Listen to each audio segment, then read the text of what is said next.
Back to another video, man. And today, man, we got Nas original Ether versus that would have destroyed Jay-Z full breakdown. You feel me? This is Hip Hop Universe. I don't know if y'all watch him, but you know, this is a little 24-minute video. We're gonna react to the whole video from start to finish. You feel me? So y'all make sure y'all grab y'all some popcorn, grab y'all something to drink. I'm fighting the flu right now. You know, we got us some ginger ale, you feel me? Got us some chicken noodle soup on deck. Like, a brother's going through it, but you know, we gonna push these videos out for y'all, really show love. As y'all know, Nas supporters, we have not done a Nas album reaction this month so far. I'm sorry. You feel me? But we is still gonna give y'all that Nas content. Believe that. You feel me? Y'all comment down below what is the next album y'all want me to do by him. It was a toss-up between Stillmatic and Lost Files or Lost Tape or something like that. So if y'all want me to still do Lost Tapes, or if it's another album y'all want me to do, y'all comment it down below. I kind of want to go in order, so whatever's after that, after Stillmatic, let's get it, because we already did Illmatic, we did Illmatic, we did It Was Written, and then we did Stillmatic. So you know, and all three of them were bangers. I feel like I want to re-react to Illmatic because I feel like I didn't get a chance to appreciate it. How, like, the same way how I appreciate Illmatic, the same way how I appreciate Stillmatic, I want to appreciate Illmatic the same way. And you know, so I want to show love to that. But before we jump into the video, y'all make sure y'all like, comment, subscribe, turn the post notification bell to be notified every time I drop a video. Let's jump straight into it. Let's see what they talking about on here.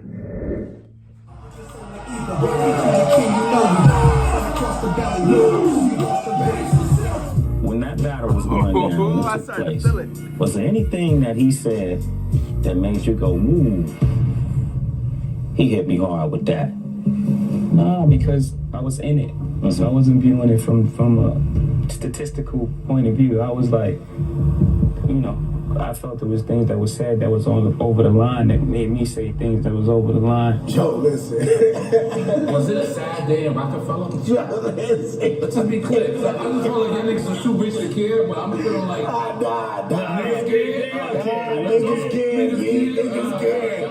It was silent in baseline. That shit was like a body dropped in baseline. Like, yo, we gotta get our gun and kill a nigga.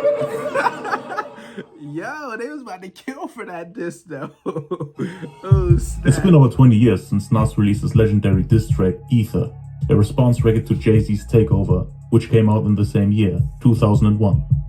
Both of these songs are widely regarded as hip-hop classics. Oh yeah, I did say I was gonna do a versus battle between the Blueprint and Stillmatic. Since those albums both came out in the same year, they was both talking about each other.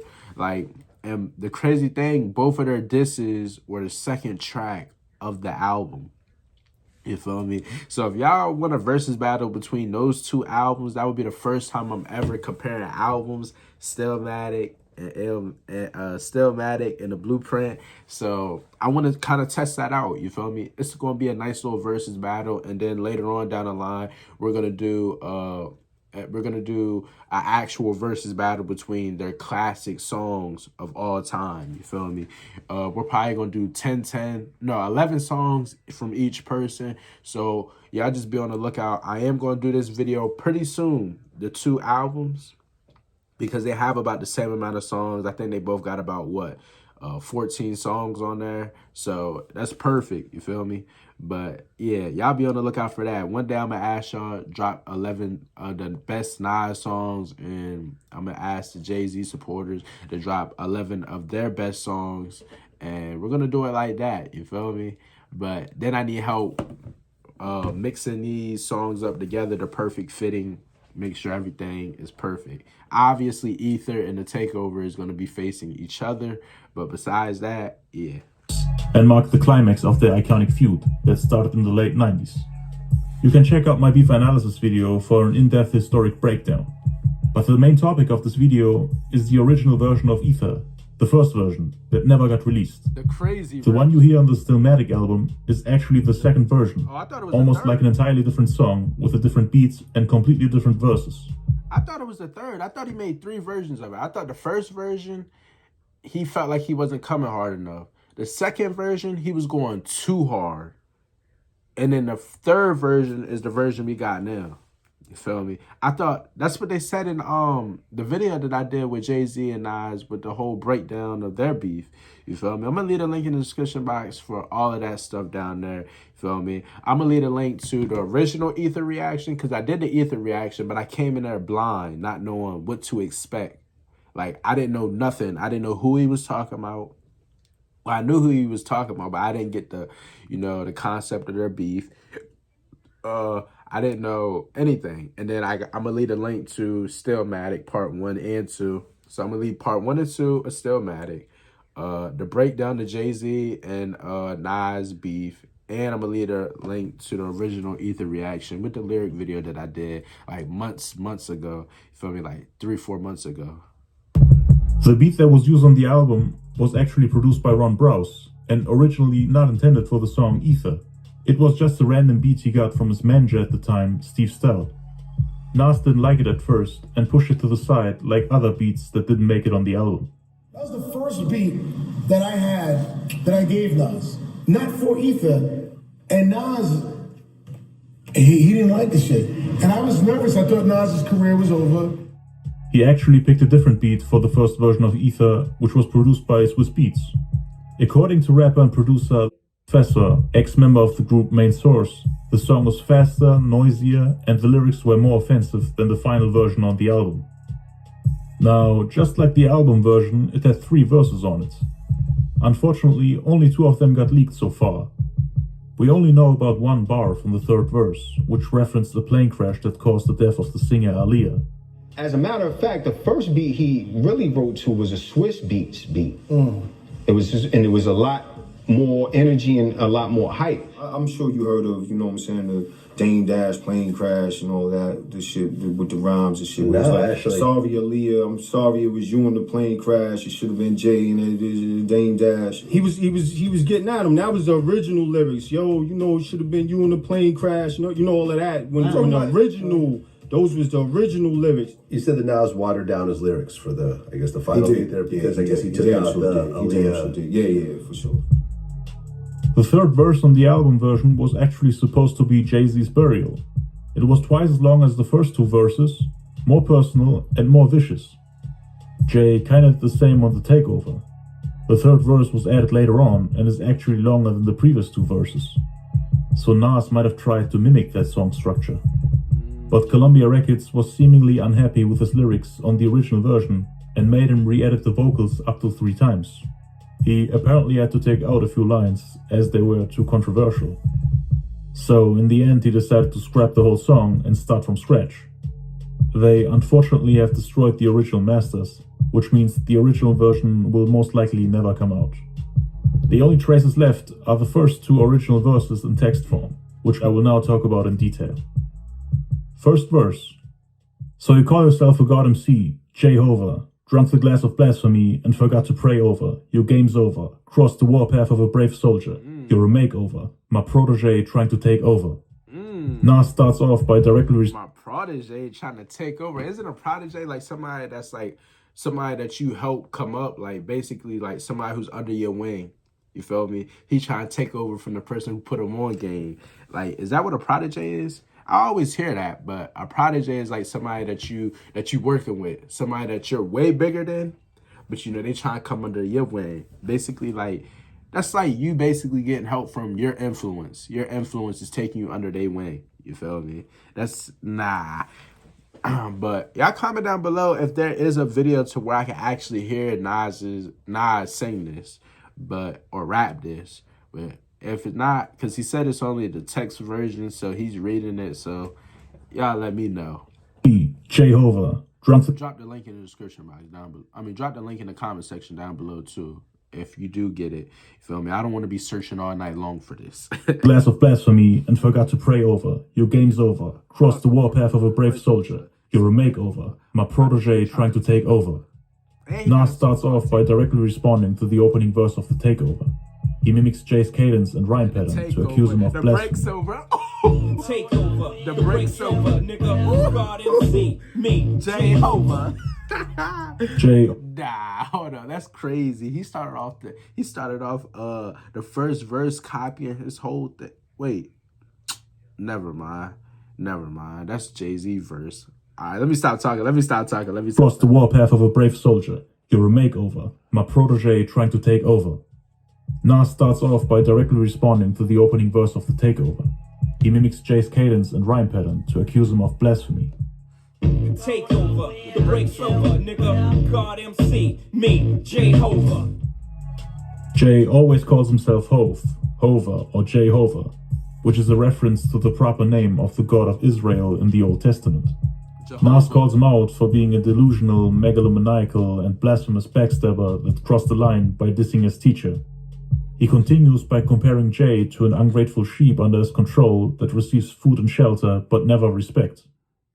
I was the shepherd that led you, but you bit the hand that fed you.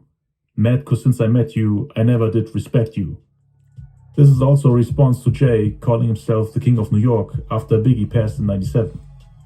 Jay made an entire song for that called The City Is Mine. And I let the world know that the city is mine. Nas could never respect him for that, as Jay was a nobody when Biggie was around, basically just Biggie's sidekick. And after Big passed, Jay all of a sudden said he's better than him, which Nas addressed on the album version of Ether. First, Biggie's your man, then you got the nerve to say that you better than Big. Dick sucking lips. Nas was actually the one who was going toe-to-toe for the King of New York title back. Nah, that song always turned me up. Like, Ether turns me up. It turns me up, I'm telling you. Big was alive. On his song The Message, he said, Let me let y'all niggas know one thing. There's one life, one love, so there can only be one king. Biggie and Nas actually traded blows at one point, with subliminal disses in '96 and '97. The lyrical feud was about to reach its climax, but came to an end when Big passed. Y'all know about my Biggie walls. Who you thought kicking the door was for? Y'all still tripping off the jigger shit. I will create a separate video for that in the future. He actually addressed their past relationship in a song called We Will Survive. It used to be fun, making records to see your response, but now competition is none, now that you're gone. And I let the world know that the city is mine. The whole city is mine, pretty as dawn. These niggas is wrong, using your name in vain, and they claim to be New York's king. It ain't about that. The King of New York thing, is that thing that started rap. And as hard as it seems, you know I fathered your dreams.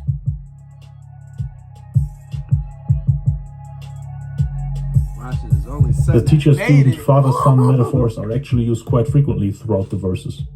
Came in with my style, so I fathered you. You as a groupie, always begging to be a part of my team. Smiling in my face, glad to break bread with the guard. Wearing jazz chains, no text, no cash, no cars. Fame went to their head, so now it's fuck guys. Yesterday you begged for a deal, today you tough guys. With a rapper who wanted me on his songs, he used to say Jay wanted my spot. I laughed, stayed home, never hung a lot. Another case of a boy and his teacher.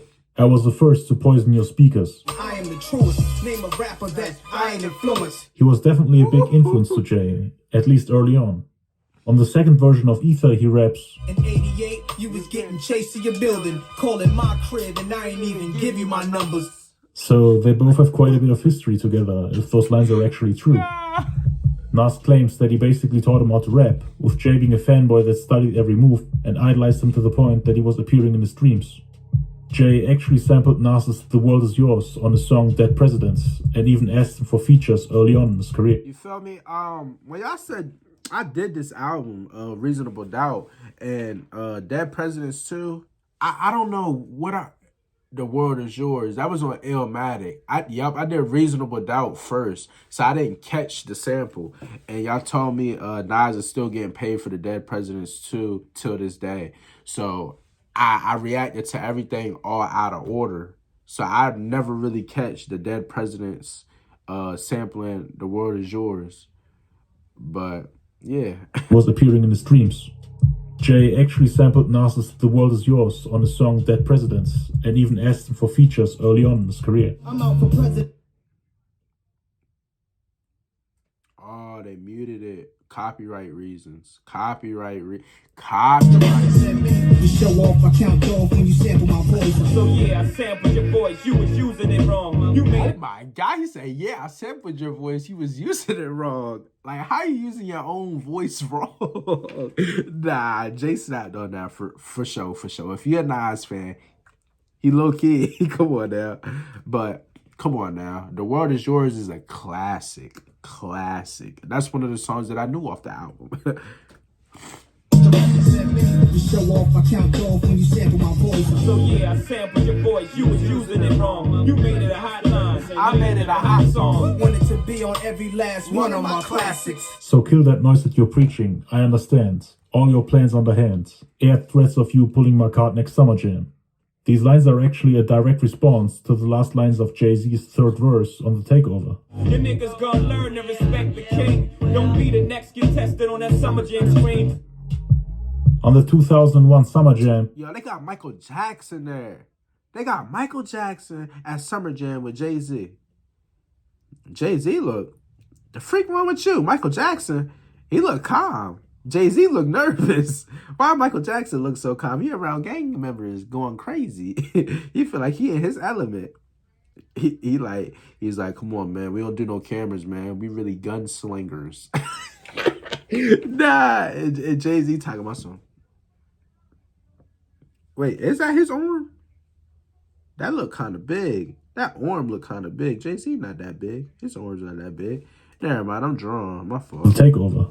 Your niggas gonna learn to respect the king. Don't be the next get tested on that Summer Jam screen.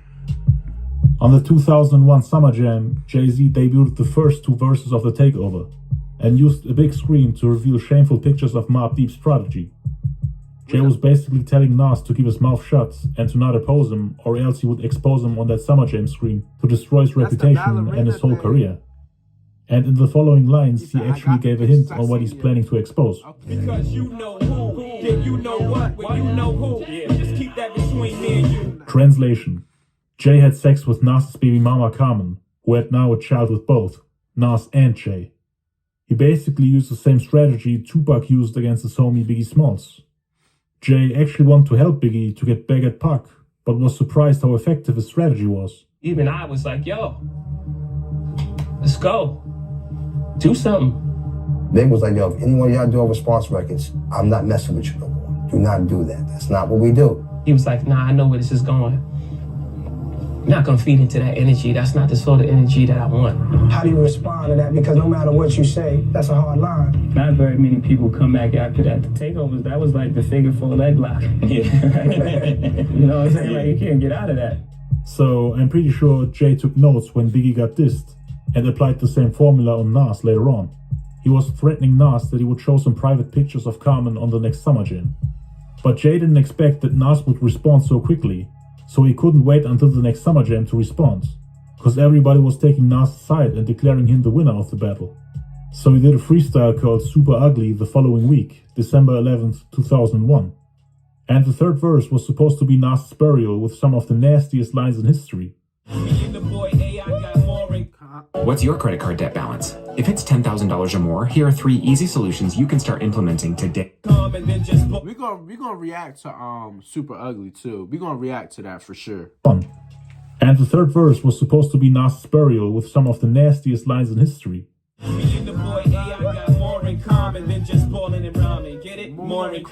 He is using and at the same time explaining a double entendre to say that him and Allen Iverson had sex with Nas' baby mama Carmen. The affair was alleged to have gone for 5 years without Nas knowing.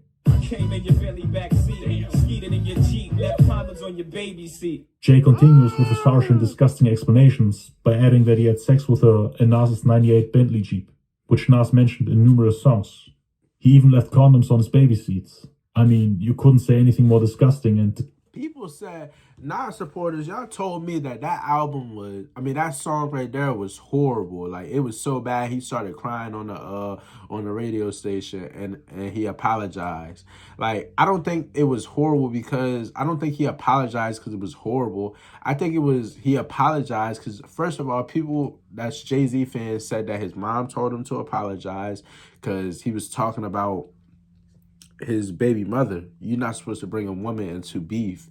You feel me? But, you know, Tupac did it, and that was a classic hit. But not everybody's Tupac. Not everybody could do that and talk about somebody's, you feel me, talk about a woman and do that. And people thought that was just lame on Jay-Z, and you feel me? Like, how you get this so bad and then you come back and start bringing up women? Like, his baby mothers, his baby moms and that, like, he got to live with her for, you know, not live with her, but deal with her for 18 years. Like, come on, man. It's tasteful than that. And since you infatuated with saying that gay shit, guess you was kissing my dick when you was kissing that bitch. Jay was also hinting everything that happened between him and Carmen in the song and music video called Is That Your Chick? To strategically bait and humiliate Nas. It's no respect at all. You better check her, dog. She keep begging me to hit it raw. So she got my kids and say it was yours. She hit the streets later on. She hitting the sheets with a rapper who wanted me on his song, thinking he's strong. Hello. Is this your chick? Does she suffer from ice-itis? Her weakness was shine, yo, but that's her. I ain't mad, baby, and made me stronger. Gotta hurt I'm your baby mama's favorite rapper. Let me make this clear, Hover. You had my leftovers. She told me your little problem of the day when you slept over. He avoided mentioning her on the final version of the song to not confirm the affair. But in this verse, it seems like he's addressing it directly and trying to flip it. By leftovers, he of course means Carmen, his baby mama. Nas is saying that he had her first and that he already tossed her to the side to move on with his life. Jay, quote-unquote, only got the leftovers. And then he adds a comment about Jay's problem in the bedroom, which is kind of weird to talk about as a man. Especially when your cheating baby mama is telling you that to make you feel less jealous and to mitigate the guilt. Too much information, don't want to hear it. Okay. But speaking of plans for the Summer Jam, Nas actually planned to hang a doll that looked like Jay-Z during the Summer Jam 2002, while rapping Ether to harm him the way Jay did Mobb Deep. I had a big show put together. I was going to actually crucify Jay at Hot 97 show. But Hot 97 didn't allow it, as they were picking Jay-Z's side in the beef. Jay-Z could do whatever he wanted on the Summer Jam, and the takeover got more airplay than Ether on that radio station. You know what I'm saying? You're going to tell Nas, me, myself, what I cannot do on a Summer Jam stage when it's been done. The same acts have been done 4 or 5 years in a row. 4 or 5 years in a row, and last year it happened to be the diss was toward me by Jay, and he was all high and mighty. Right. Then I dropped the Ether napalm bomb, and their whole crew is running like roaches, and now you got this station over there crying because he lost. Unanimous decision, he lost. And they played his records like he was dead, like it was a Jay-Z memorial. Nas concludes his verse with a few filler bars that sound similar to what he rapped on the album version of Ether. Bitch, you phony, I'm coming to collect the debt from the years that you owe me. So what, you capitalized, only cause I allowed. I'm taking aim at your dome and reclaiming my throne. Burner at the side of your dome, come out of my throne, I got this, locked since 9-1. Who said that I ain't still nasty? That who said that I ain't still nasty is also a response to one of Jay-Z's lines. Went from nasty Nas to Esco's trash. Had a spark when you started, but now you're just garbage. So Nas is saying that he still got it after failing to drop an album on the level of Illmatic back when he was Nasty Nas. That's why he named his album Stillmatic. Overall, it was a great verse in my opinion. The first verse of the final version wasn't as personal. It was mainly braggadocious shit talk. But I like the overall structure of that verse more. The unreleased version feels unfinished, kind of like a collection of thoughts. It's less coherent. I don't think it would sound that great, to be honest. Bow and cadence-wise. But I do like the lines on here. The one about Jehovah and blasphemy. My protege trying to take over. You know that I fathered your dreams. He was a groupie, always begging to be a part of my team. Another case of a boy and his teacher. I was the first to poison your speakers. Love those lines. But I think it was the right decision to leave out the lines about Carmen and Jay-Z's little problem in the bedroom. Just a weird thing to say as a man. Yeah. But anyway, let's continue with the second verse that was leaked. How you plan on facing the half man, half amazing? Don't need a fan. Nas is a one. That was my favorite song off of It Ain't Hard to Tell. That was on Illmatic too. Like, that was my favorite song because that's a Human Nature. He sampled Human Nature, which is absolutely insane. Why Michael Jackson was at Summer Jam with Jay-Z and why all this was going on. Because Nas was already showing love. You feel me? He was already showing love. But I guess since Jay-Z was the bigger artist at that time, like, he was more in the industry because he came up with Biggie. Biggie was a likable person. I can only imagine Biggie was a likable person. And since Jay-Z was under Biggie, they was like, all right, we're going to crown Jay-Z the king because he was hanging with the king. Feel me? So they was trying to mold Jay-Z into the next king. But, you know, Nas, he was over there trying to, you know, make men's with Tupac. Feel me? With they beef. So it was kind of like sides were being picked. And it was an East Coast, West Coast type thing. I think Summer Jam is in New York, too. So you feel me? Around that time, it was just a lot going on with the sides, East Coast, West Coast. But after they passed, after Pac and Biggie passed, it was like they let that stuff go. Because then you got Jay-Z working with Dr. Dre and all that stuff. Like, it's crazy. Man invasion. Nas doesn't need anything with the second verse that was leaked. How you plan on facing the half man, half amazing?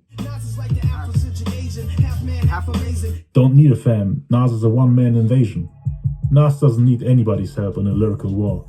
He is skilled enough to lyrically defend himself against multiple people at once. In contrast to Jay, who sent Memphis Bleak to metaphorically throw stones at Nas with subliminal disses such as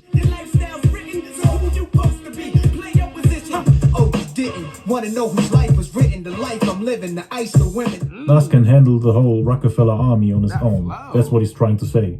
Beanie Siegel, Memphis Bleak, Freeway, Amil, Sauce. Man, any song that we hear on here that I have not reacted to, comment it down below. We're going to get to it. Money, no matter who it is. Cameron, who also dissed Nas at one point, by the way. But that beef deserves its own video. Claim you hot, but you flop with your rock familiar. Cause real recognize real, and you're not familiar. Nice wordplay, but it's not doing much damage, knowing that they all went platinum and gold. I wouldn't call it a flop, to be honest, but the sales, for Jay at least, did go down after Volume 2 Hard Knock Life, that's for sure. Still multi-platinum though. But the next lines should have definitely stayed in the song, in my opinion. Call yourself a gangster, but you were begging for pardon that night in Carbon, when Terror Squad flipped on your squadron. Tried to front on their checks till Pun put a gun to your chest. Nas was addressing two things in those lines. The night in Carbon and another incident where Big Pun and Fat Joe paid Jay a visit in Chicago. I will do a separate video where I break this down in detail, but to sum it up, the Rockefeller clique basically got into a club fight with the Terror Squad after one of the TS members got hit with a bottle, and Jay-Z's clique got chased out of the club after a massive brawl. Jay-Z was supposed to perform there initially for $15K, but didn't. He just showed up and left before the fight broke out. Sauce Money, who's one of Jay-Z's artists, made a record called Middle Finger You, which sounded like a diss record against Big Pun and Fat Joe, and they took offense to that. Fast forward to the meeting with Jay, Fat Joe and Big Pun.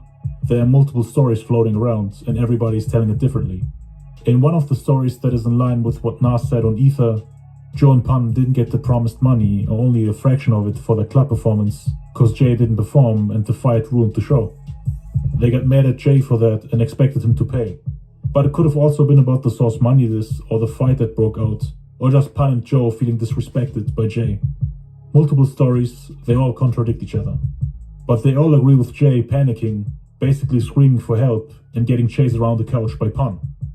The door was blocked, so his bodyguards couldn't get in. And there is more to it. I will cover everything in an upcoming video. Brooklyn sample. Except for Jay-Z. Brooklyn sample. We got surrounded by 90 of them that big. How bad is it all? The story of Pun putting a gun to Jay-Z's chest was never denied by Fat Joe though. He was asked in an interview about those lines before Ether came out. He could have denied the involvement of guns like others did decades later, but he just wanted Jay to tell the story himself. Joe didn't care about Nas's beef with Jay. He was taking Nas's side, but didn't want any more drama with Rockefeller. He actually squashed the beef with Jay a day before the final version of Ether came out. By that time, those lines were already removed, and Nas redid the song from scratch. Fat Joe was surprised when Ether finally came out, so I don't know if he had anything to do with the line getting removed from the final version of the song. It would have been a great addition to the song in my opinion. But I guess they had to take it out due to either complaints by the label or Nas not wanting to reignite the beef between Fat Joe and Jay-Z. Pun was already dead at the time those lines were recorded. Anyway, back to the second verse. Nas is referencing Jay-Z's famous line from the song Where I'm From. Who's the best MCs? Biggie, Jay-Z, and Nas. You said it yourself, dog. Nas is one of the best. He has a line similar to this on the final version of Ether. Who's the best? Pac, Nas, and Big. Ain't no best. Basically leaving out Jay from that list and adding Pac, who had a beef with Jay in 1996. Nas actually sampled a song called Friends by Tupac in the intro. Understand this, ain't no nigga like me. Fuck Jay-Z, he broke and I smoke dead. Fuck Jay-Z. You been on my dick, nigga. You love my style, nigga. Fuck Jay-Z. Make sure to check out my beef analysis video for Pac and Jay. That's why y'all said he said that was Tupac in the beginning of Stillmatic. I mean Ether. That's what I didn't like. I couldn't hear it, but because I didn't know that song. You feel me? That's why I'm like, what part? You feel me? Like Pac has a very distinctive voice that I could tell apart, but that I did not know that was Pac. Who had a beef with Jay in 1996. Nas actually sampled a song called Friends by Tupac in the intro. Understand this, ain't no nigga like me. Fuck Jay-Z, he broke and I smoke dead. Fuck Jay-Z. You been on my dick, nigga. You love my style, nigga. Fuck Jay-Z. Make sure to check out my beef analysis video for Pac and Jay.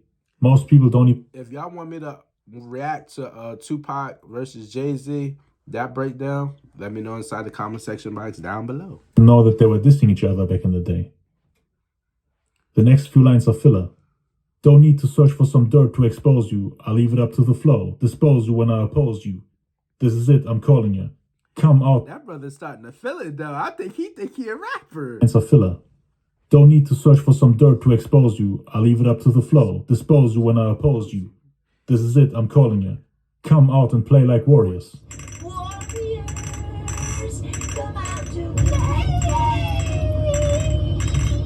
I'm glad those lines were excluded. They don't serve any purpose in my opinion. And the rhymes are pretty basic. Studied my blueprint, then pieced together your formula. Using Jay-Z's album title to say that he's biting a style. Nas actually improved this line in the second version of this song. This Fedolo and his manuscript shit sounds stupid when KRS already made an album called Blueprint. He's referencing KRS-One's album title, which Jay copied. It's not just an empty accusation of somebody biting someone else's style.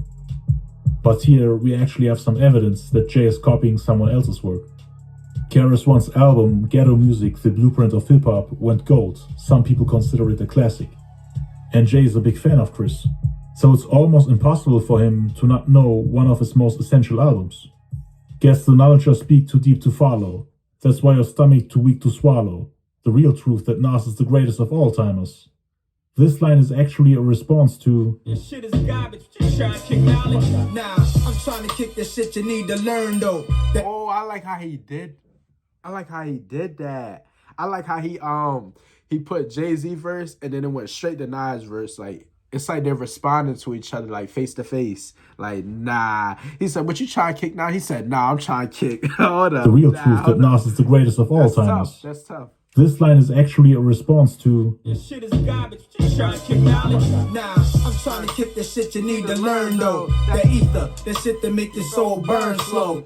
Both are trying to convince their opponent that they're the best. But in Nas's case, it's kind of contradictory, if you think about it. The real truth that Nas is the greatest of all timers. This line is actually a response to this shit is garbage, just trying to kick knowledge. Nah, I'm trying to kick the shit you need to learn though. That ether, that shit that make your soul burn slow. Both are trying to convince their opponent that they're the best. But in Nas's case, it's kind of contradictory, if you think about it. On the album version of Ether, he said, who's the best? Pac, Nas and Big. Ain't no best. And now he's saying that he's the best.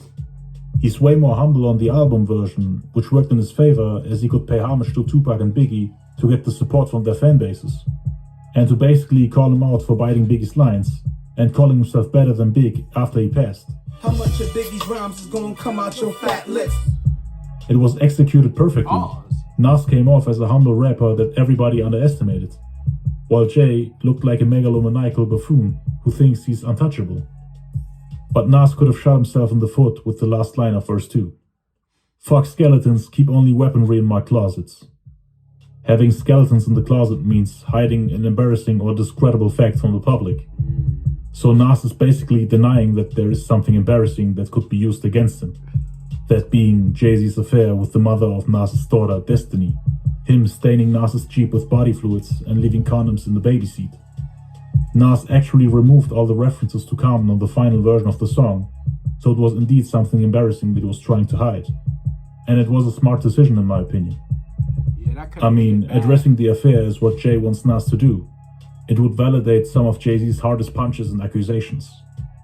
Rap is the genre or sport of macho men, if you think about it. You can't show any weaknesses in a battle, or else you will make yourself vulnerable and lose. I mean, what's the point of admitting that the affair took place and everything he said is true, and then saying, I have nothing embarrassing to hide? You are contradicting yourself and making it easier for him. Having a kid with a woman like that, Jay getting to do whatever he wants with the mother of his child behind his back for over 5 years, doing it everywhere, even in Nas's own car. Jay-Z was just a disgusting human being back then. But anything goes in a battle, as you know. Nobody has to obey any rules. Anyway, those were the 2 leaked verses. The third one unfortunately hasn't leaked yet. It probably won't come out anytime soon. At one point they decided to scrap the whole song, threw the beat and the vocals in the trash, and started from scratch using the beat that Nas's manager, Steve Stout, gave him months ago. So we're not working on this shit together, and like, he calls me in, the album is about to go to mastering, and I go to the studio, and he plays me Ether, and he uses that beat. And I'm listening to this shit, and I'm like, I take off my, we staying here all night.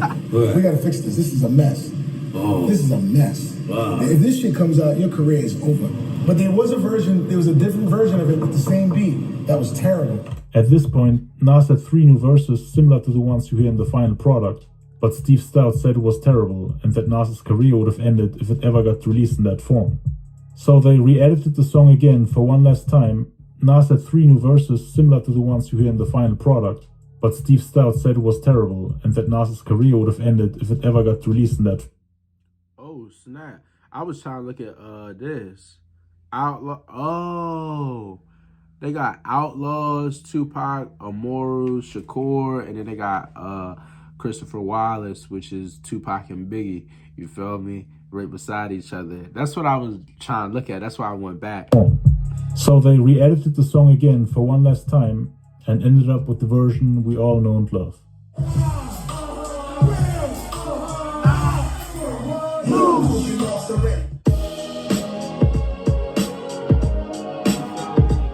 You feel me? Y'all comment down below. Y'all tell me what y'all think about the original version. If y'all could find the original version with the audio and all of that stuff, comment it down below. Leave a link in the comment section box down below. Like I said, I'm going to leave part 1. I'm going to leave Stillmatic part 1 and 2 link in the description. Ether original version in the description box. And the my original reaction to Ether. You feel me? It was a lyric video. Like I said, I did that like 3-4 months ago. You feel me? Y'all go check those reactions out if y'all haven't already, or if y'all just want to support, y'all go do that. Feel me? Like, I would love to hear what it sound like coming. Like I would love to hear what it sound like coming out of Nas though, because you know anybody can say anything. It's still hitting hard what he's saying, but I want to hear like his demeanor. He said that the first version was fast, it was more hype, so I would like to feel that energy. You feel me? But y'all make sure y'all like, comment, subscribe, turn the post notification bell to be notified every time I drop a video. If y'all want more reactions like this, make sure you comment down below, and I'll be sure to get that to y'all. You feel me? But yeah, I see y'all in the next one. Hope y'all enjoy.